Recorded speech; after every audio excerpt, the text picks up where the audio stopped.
Story time about how I found out my husband gave me HIV while I was pregnant.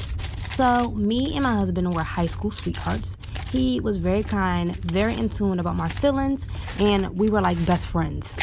We never really did anything sexual because he didn't want our relationship to be like that. We were together for 6 years, waited until marriage to lose our virginity to one another. The year before getting married, I noticed he would stare at guys a lot, but I would never really think anything about it because at least he was not looking at girls.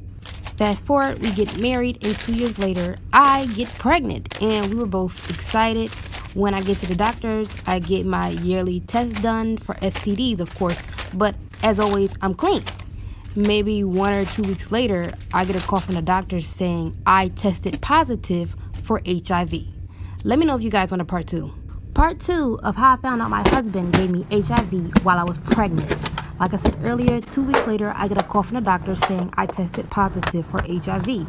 I was shaking and crying, and I was so in shock. And the only thing I ever heard about HIV at the time was that I only had a couple months to live. I couldn't believe the only man that I've ever been with gave me this disease. I thought I was doing everything right, the right way, and still ended up being in a hole. I was so nervous to confront my husband because I didn't think it was like him to cheat on me, and I thought maybe he thought I was cheating. So the next day I pretended everything was fine. I lied to him and told him that my phone died and that I needed his to call my mother.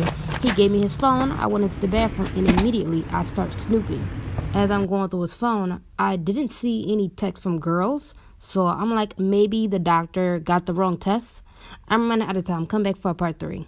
Part 3 of how I found out my husband gave me HIV while I was pregnant.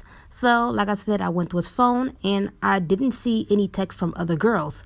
So, I'm thinking maybe the doctor called the wrong person. Anyways, I gave up on looking through his phone and I just talked to him. I sat him down and told him that I had HIV and that I haven't cheated on him ever. He looked at me and cried. He broke down in tears and apologized. I got so upset with him because I realized that he did cheat on me, and I was really upset for our unborn child. So I took all of his clothes, I took his things, and I threw them all out. Right before I kicked him out, I yelled at him saying, "Who was the girl that gave it to you?" And he told me it wasn't a girl. It was his friend David.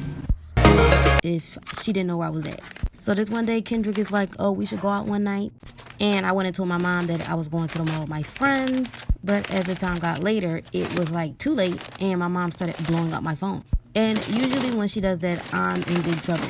So I just decided not to pick up because I know I'm going to get in trouble anyway, so I might as well stay out and have fun with whatever time I had. But that was the biggest mistake. Y'all come back for part 2 because it gets bad, really bad.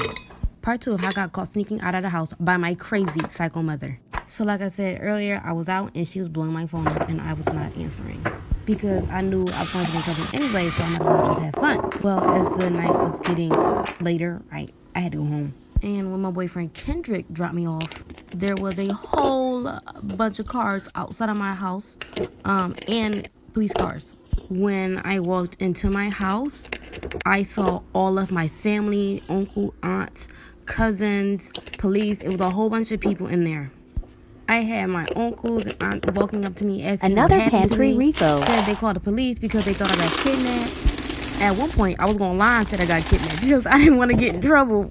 But I just told everybody I was out with a friend. But when my mom saw me, it was over. It was over. I should have just went ahead and buried my grave then and there. Because I got my ass whooped in front of everybody and the cops. Storytime on why my dad would never allow me and my sister inside of his basement. So, growing up, my parents split, and my sister and I would stay with my mom. During the summer, we'd go see our father. My dad was a mortician, and he owned a funeral home. When he would do his work, he'd go to his basement and tell us to never go inside of it. At night, he liked his basement. I always assumed that he didn't want us going down there in fear of us seeing dead bodies. One night, me and my sister was up. We couldn't sleep, so we started playing Truth or Dare. And my little sister dared me to go inside the basement. I didn't want to be a punk, so I did the dare, and I found the key Refilling to the go car's to snack the basement. basket, but Before for I a get road down trip there, this I, time. of course, expected to see bodies. But when I was walking around, I didn't see any. But what was crazy was that it sounded like there were little girls crying. If you want to know what I saw, come back to part 2. This is part 2 of why my dad would never allow me and my sister inside of his basement.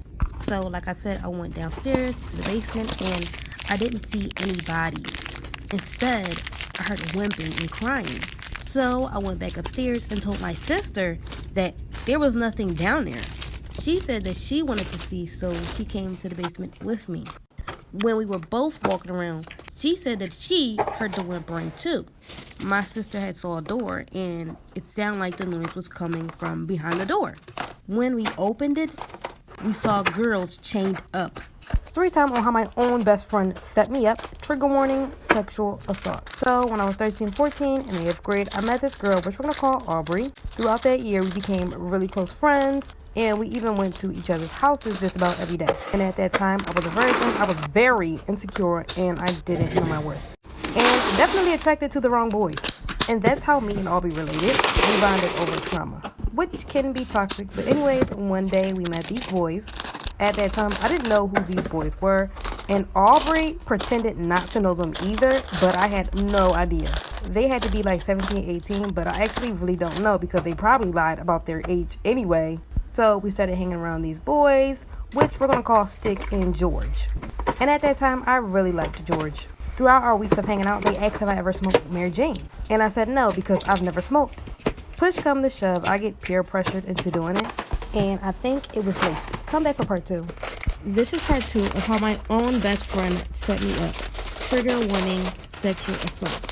So like I said earlier, I got peer pressured into smoking Mary Jane. And I think it was laced. Throughout that time of being intoxicated, I didn't know what was really going on.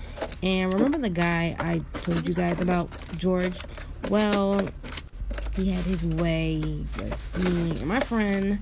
Aubrey knew about it, but didn't say anything. I didn't realize the severity of the situation and definitely didn't agree to anything that happened.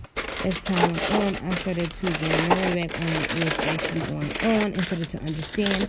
And I decided to tell my family. But nothing happened. It was almost like the person who did it to me got a slap on the wrist for what he did. This is why you should never have 2 best friends, but instead, 1 friend. Be careful of being the third wheel. When I was in high school, I had 2 best friends, Naomi and Cassandra. One Saturday night, we went to a party. When we went back home, we didn't have rides back home. Also, by the way, when we were in the party, Cassandra met this guy. When we stood outside the party looking for a way to get home, the guy Cassandra had talked to earlier had pulled up in his car. And he asked her if she needed a ride. She, of course, asked if he could take me and Naomi home. He said yes, but he only had room for 1 more person, and he told her to choose. And she chose Naomi. And in that moment, I really realized who were really the best friends. I asked him to please not leave me there alone, so Cassandra asked the guy if he could come back for me and pick me up. And being the good guy that he was, he said yes. But when they left, he never came back for me. The 3 best friend trio. Last year, I went on a girls' trip with my friends. It was fun, but towards the end, we had to pack up and leave. So while all the girls were packing up, me and one of my other friends went downstairs to the front desk to give the key card. When we went down there, the lobby was packed with a bunch of girls, and I'm guessing it was for a ladies' retreat. So the line was extremely long, and there was this really pretty lady that skipped the whole line, but no one noticed. So I assumed that she skipped because she was with the other girls in the retreat.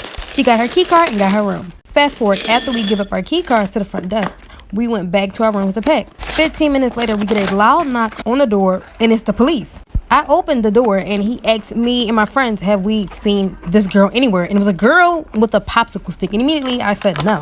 One of my roommates said, oh, she's really pretty. And then I said, wait a minute, that was the same girl that had skipped the line. The police told us to stay in our room until further notice because that same girl went to her husband's hotel. She cut off his pee-pee, then pushed his mistress over the balcony. And now she's running through the hotel. Story time on why I tried to run over my science teacher because he was a pervert. So back in 2015, I went to university, which I'm not going to say the name of because I don't want them to know I'm talking about them. And I majored in nursing, and usually when you major in that type of field, you usually get a lot of like science classes. So my first year, I took chemistry, which all the students have to do for their first year. It was a requirement. And my science teacher, we're going to call him Mr. Jackson. Mr. Jackson was like like in his 40s, middle age. He had a wife and 2 sons. I know this because he plastered them all over the damn desk.